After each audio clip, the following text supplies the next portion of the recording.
a gente fala sobre o encontro que os ministros do STF, Alexandre de Moraes e Luiz Roberto Barroso, atual presidente da Corte, tiveram com o relator especial para a liberdade de expressão da Comissão Interamericana de Direitos Humanos, o CIDH, Pedro Vaca Villarreal. Produção, vamos colocar na tela a foto da reunião que ocorreu nesta segunda-feira, dia 10, aí está, eles na sede do STF. A gente também separou um trecho da nota publicada no site do Supremo a respeito justamente desse encontro. Diz a nota: o ministro Alexandre de Moraes esclareceu ainda que, ao longo dos últimos 5 anos, cerca de 120 perfis foram bloqueados, desfazendo a narrativa de um quadro generalizado de remoções de perfis. Em todos esses casos, houve acompanhamento da Procuradoria-Geral da República e das Defesas, tendo havido mais de 70 recursos julgados em colegiado. Ou seja, em nenhum caso os processos foram de natureza secreta para as partes envolvidas. Fecha aspas. O ex-procurador da Lava Jato, Deltan Dallagnol, reagiu em suas redes sociais à reunião de Barroso e Moraes com o relator do CIDH. Deltan escreveu, abre aspas, curiosidade, o ministro contou ao relator que prendeu Felipe Martins ilegalmente, sem denúncia, por 6 meses, utilizando como fundamento uma informação fraudada? Contou que Mauro Cid e Anderson Torres também ficaram meses presos sem denúncia? Contou que Silvinei Vasquez ficou mais de 1 ano preso sem denúncia, assim como Débora Rodrigues, Jackson Rangel e dezenas de outros presos do 8 de janeiro? Será que ele contou ao relator que intimou o X e o Elon Musk por tuitada? Contou que inventou um grupo econômico inexistente entre X e Starlink para bloquear quase 30 milhões de reais da Starlink e forçar Musk a obedecer suas ordens ilegais? Será que ele contou que se reúne periodicamente com Lula, o PGR, o diretor da PF e outros ministros do STF para conversarem sobre avaliação de cenário? E será que ele contou que desde 2019 vem censurando pessoas nas redes sociais por conteúdos e discursos que não são ilícitos nem criminosos, violando a lei brasileira que proíbe censura prévia e o bloqueio de perfis inteiros nas redes? Poderia ficar o dia inteiro aqui falando sobre outras perguntas tão pertinentes quanto, mas vocês já entenderam qual é a ideia. Fecha aspas. Nessa terça-feira, o relator especial para a liberdade de expressão da Corte Interamericana de Direitos Humanos, Pedro Vaca Villarreal, se reuniu com parlamentares da oposição ao governo Lula.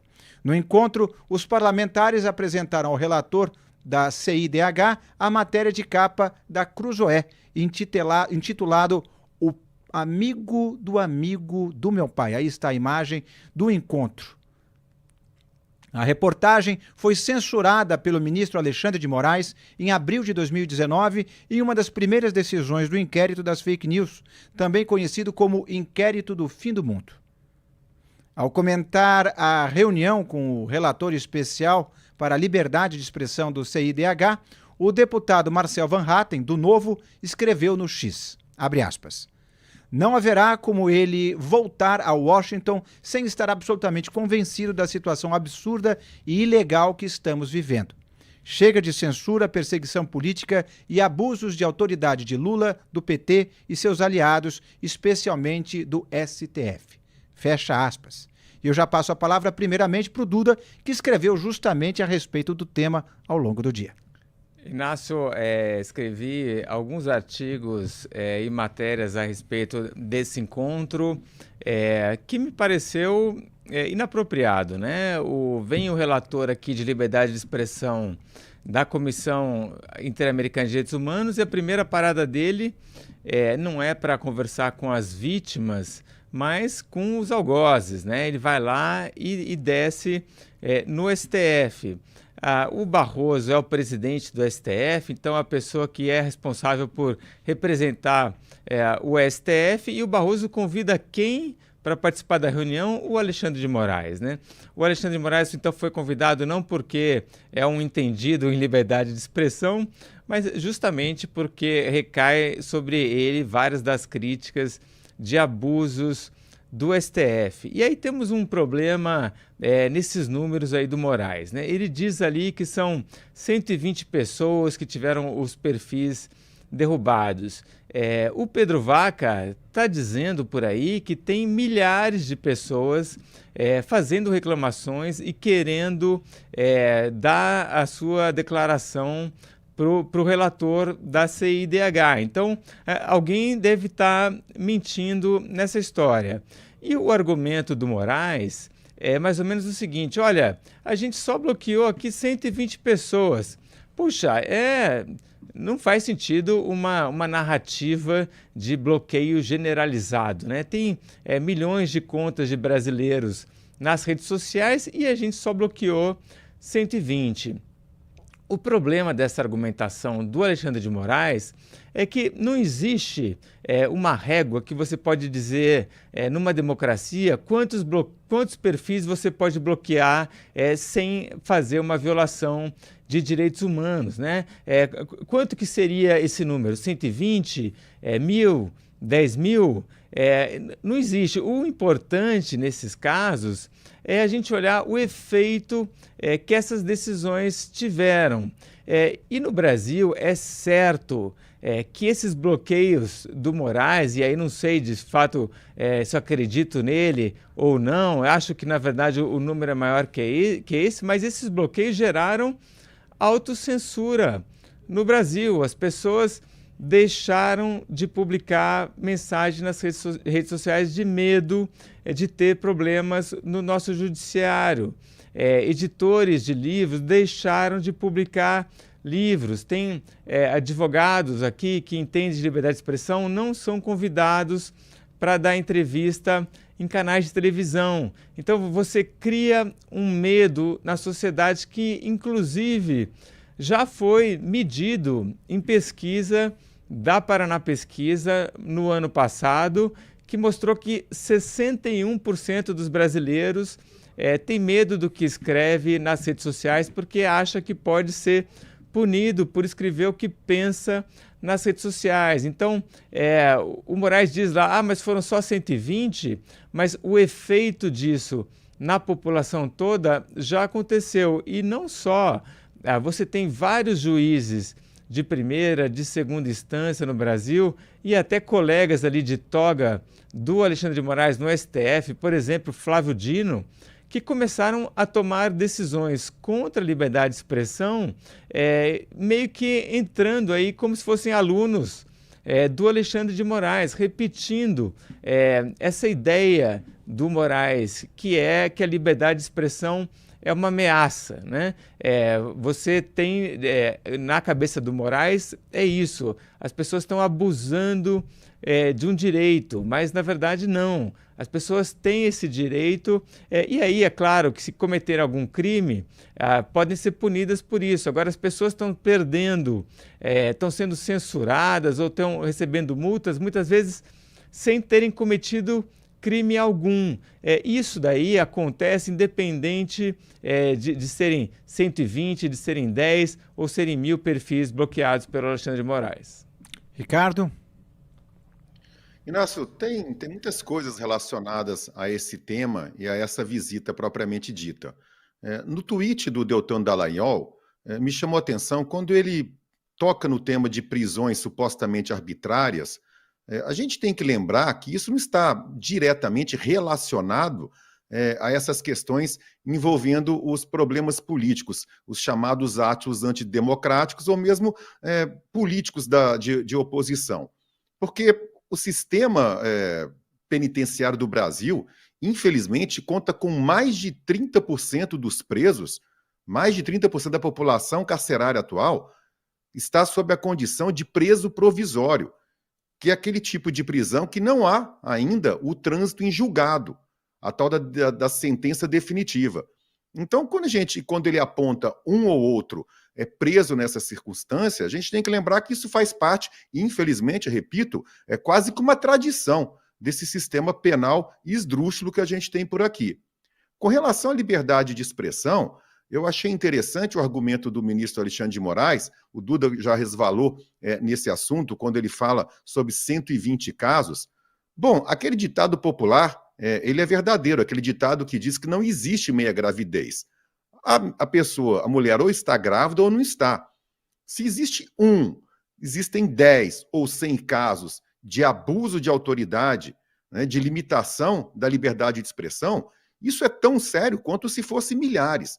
Porque você não pode medir a liberdade de expressão de uma sociedade a partir do número de casos, ainda que sejam pequenos ou não, que sejam poucos ou não. É um argumento que a mim não me parece minimamente sustentável. Eu acho que quando a gente está diante de um fato desta gravidade, isso é público, isso é notório, o que ocorreu no Brasil, isso não pode ser relativizado por conta desses poucos casos. E, por fim, o que me causa um pouco não é decepção, mas, na verdade, de falta de esperança de que essas reuniões vão surtir algum tipo de efeito, porque a gente está falando de uma comissão ligada à OEA, que é a Organização dos Estados Americanos, cujos membros são mais de 30 países. A gente tem Venezuela, a gente tem Cuba, a gente tem Nicarágua, a gente tem verdadeiras ditaduras em que não há liberdade de expressão. Se a gente é para falar de direitos humanos e falar de liberdade de expressão, repito o ditado popular, não há meia gravidez, a gente tem que falar no contexto inteiro. Então, isso por si só, eu acho que já deslegitima um pouco, né, a função dessa comissão. E se a gente ainda percebe que, neste momento, os Estados Unidos, sob a administração Trump, não estão muito favoráveis ao fortalecimento desses organismos internacionais, e a OEA, ela é basicamente, né, mantida pelos Estados Unidos, a sede fica nos Estados Unidos, fica em Washington, eu acho que ela ainda fica mais fraca. A minha dúvida é se haverá ou não algum tipo de repercussão algum tipo de repercussão positiva a ponto de ser exercida alguma forma de pressão sobre a nossa Suprema Corte para que arrefeça um pouco essas, em tese, né, a gente tem que falar assim, esses, em tese, atos arbitrários advindos do STF. Duda? Pegando um gancho aqui com o Ricardo Ketzmann, né? Quer dizer, o STF ele é a instância máxima da justiça brasileira. E há realmente pouca coisa que essa comissão interamericana que mandou aqui o relator do Brasil possa fazer, né? Talvez ali um relatório, fala-se aí de uma denúncia para a ONU ou para o Tribunal de Haia, mas no fundo, o judiciário brasileiro é soberano. O que pode acontecer é mais esse constrangimento. E aí eu acho que tem um ponto interessante que é a atuação do presidente do STF, Luiz Roberto Barroso.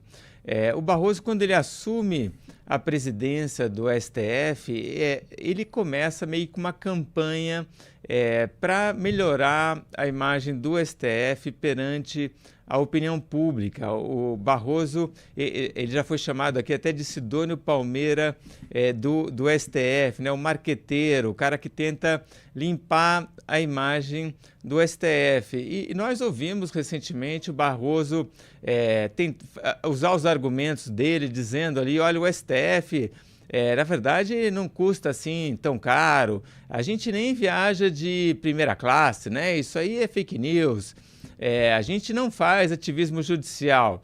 É claro que vai convencer pouca gente com esses argumentos rasos que ele tem dado.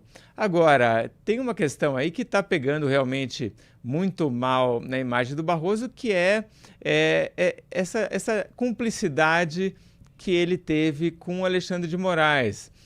Por que eu faço isso? Por que eu digo isso? O Barroso é uma pessoa que, na condição de presidente do STF, ele poderia ter atuado, pressionado ou colocado algum freio no Alexandre de Moraes. E ele não fez isso. O inquérito das fake news, que começou em 2019, ele começa ali baseado no regimento interno do STF. Então, o presidente do STF poderia simplesmente suspender esse inquérito, e ele não fez isso. E no final do ano passado, mesmo esse inquérito já tendo 5 anos, né, é uma eternidade, é o inquérito do fim do mundo, não acaba nunca mais. O inquérito tem que ter um objetivo, tem que ter uma conclusão, e esse daí, intencionalmente, ele não se conclui para realmente manter a sociedade refém dessa história toda, né? Impor essa autocensura, como eu estava falando antes. E no final do ano passado, o que o Barroso faz? Ele pega e deixa esse inquérito continuar, né? Ele argumenta, olha, não, a gente precisa continuar esse inquérito porque a gente vai ter um mar agitado no ano que vem. Eu estou aqui conversando com o Alexandre de Moraes. Então, permitir que esses inquéritos se estendam indefinidamente foi uma decisão do Barroso, e agora ele está colhendo os frutos disso daí. A campanha dele de relações públicas naufragou completamente.